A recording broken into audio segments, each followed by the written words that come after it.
Look at question number 5. The angles of a triangle are 7x by 2 grade, 9x by 4 degree and pi x by 50 radian. यो चाहिँ ग्रेडमा, यो डिग्रीमा र यो रेडियनमा छ. Find the angles of a triangle in degree. सबलाई हामीले केमा find out गर्नुपर्ने, डिग्रीमा फाइन्ड आउट गर्नुपर्ने. अब हेर्नुस् त यो अलरेडी डिग्रीमा छ 9x/4 डिग्री. यसलाई हामी चेन्ज गर्नु पर्दैन. यो ग्रेडलाई हामी डिग्रीमा चेन्ज गर्नुपर्ने हुन्छ र यो रेडियनलाई पनि के गर्ने, डिग्रीमा चेन्ज गर्ने. So we can write down here the first angle, the first angle is, what is first angle here? 7x divided by 2 grade. अब यो ग्रेडलाई हामी के गर्ने, डिग्रीमा चेन्ज गर्ने. So 7x/2 into 9/10 degree. 9/10 ले ग्रेडलाई मल्टिप्लाई गर्दा केमा कन्भर्ट हुन्छ, डिग्रीमा कन्भर्ट हुन्छ. And when you calculate we get 7 9 63. So 63x divided by 2 into 10 20 and यहाँ के भयो, डिग्री भयो. ओके, अब यो अलरेडी डिग्रीमा छ, यसलाई केही गर्नुपर्ने छैन. अब थर्ड एंगल, और you can write down second angle.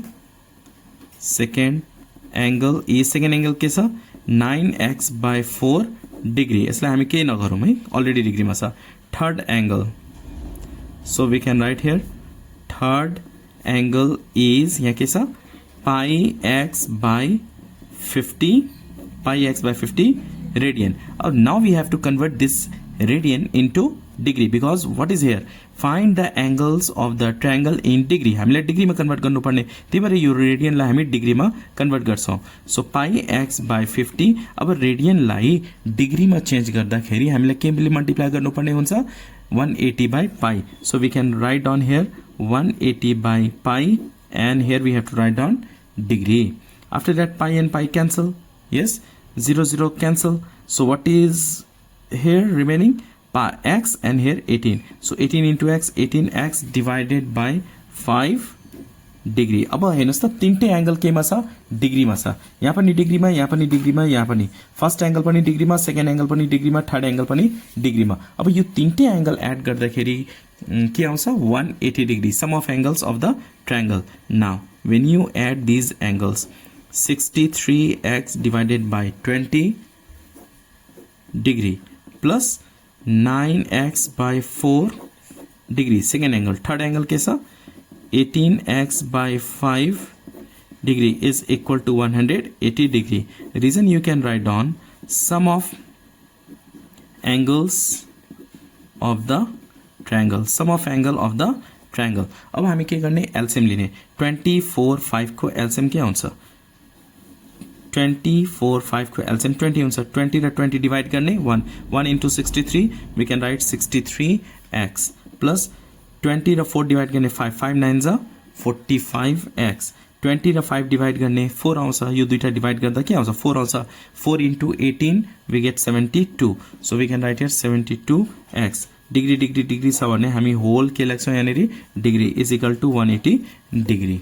Okay प्रिय, when you add this all 63 plus 45 plus 72 we get here 180x divided by 20, and here we have to write degree is equal to 180 degree, or x is equal to cross multiply, यो दुईटा multiply गर्ने 180 degree into 20 divided by 180 degree. okay, so 180 180 cancel, therefore x is equal to कति आयो, 20 degree.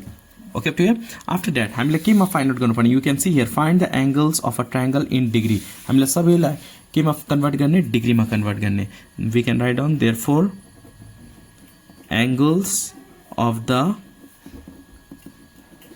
triangles are, first angle के थियो 63x divided by 20. अब x को value put गर्ने, 63 into 20 divided by 20 we get here 63 degree.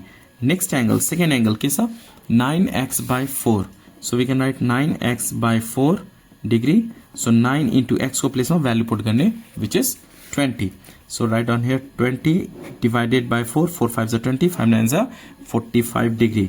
third angle is 18x/5. so we can write here 18x/5 so 18 into x को प्लेसमा हामी value put गर्छौं 20 divided by 5 5 4 जा 20 yes 4 into 18 how much we get here 72 degree so तीनटे angle केमा आयो डिग्रीमा आयो hope you understand this question number 5 now look at question number 6 question number 6 मा हेर्न सकिन्छ sum of the first and the second angle of a triangle is 150 degree first angle र second angle add गर्दाखेरि कति हुन्छ 150 degree हुन्छ the ratio of the number of the grade in the first angle to the number of degree in the second angle is 5:3 यहाँ मजाले हेर्नु है यहाँ के भनेको छ भने the ratio of the number of grade in the first angle to the number of degree in the second angle first angle in grade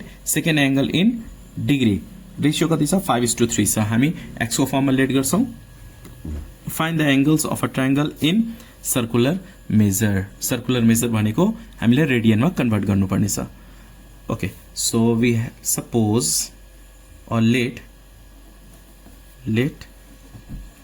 the number of grade in the first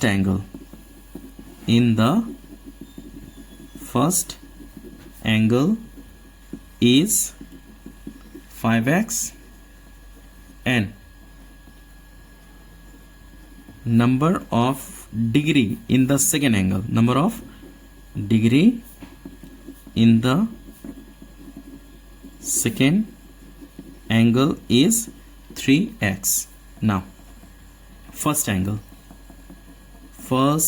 केमा छ ग्रेडमा छ is equal to 5x grade यसलाई हामी डिग्रीमा convert गर्छौं डिग्रीमा convert गर्नलाई हामी के गर्नुपर्ने हुन्छ 9/10 ले मल्टिप्लाई गर्नुपर्ने हुन्छ so we can write here 5 9s are 45 yes so we can reduce this 5 5 5 2s are 10 so we can write here 9x/2 degree र second angle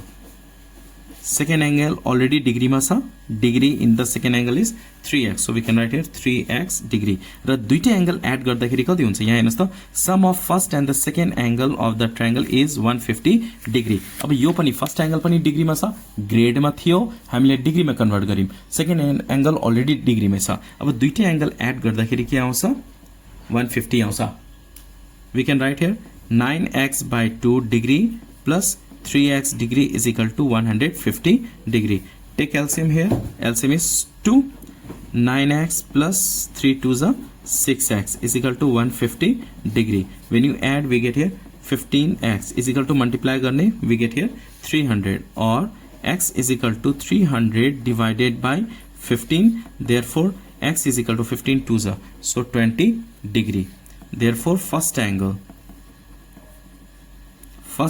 कति छ 5 first angle degree मा 9x/2 so we can write here 9x divided by 2 degree is equal to 9 into 20 divided by 2 2 10s are 9 10s are 90 degree second angle कति छ 3x so 3x degree put the value of x 3 into 20 is equal to 60 degree तर हामीलाई केमा convert गर्नुपर्ने रेडियनमा यस circular मेजरमा so अब यो डिग्रीलाई रेडियनमा convert गर्नलाई हामी के गर्नुपर्ने हुन्छ π/180 ले मल्टिप्लाई गर्नुपर्ने हुन्छ or we can do like this angles in radian or we can write or circular measure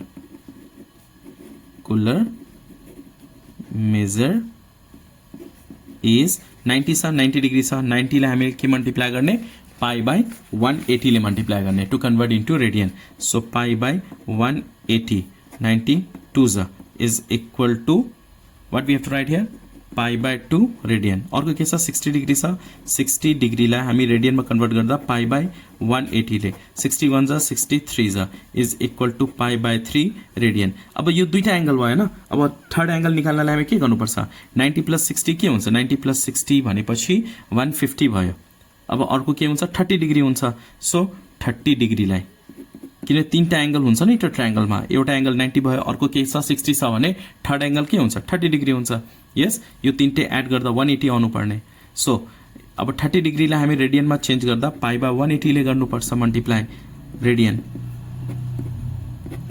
6 60 so pi by 0 cancel 6 so 6 radian so pi by 6 radian first angle is pi by 2 second pi by 3 and third pi by 6 radian hope you understand this question number 6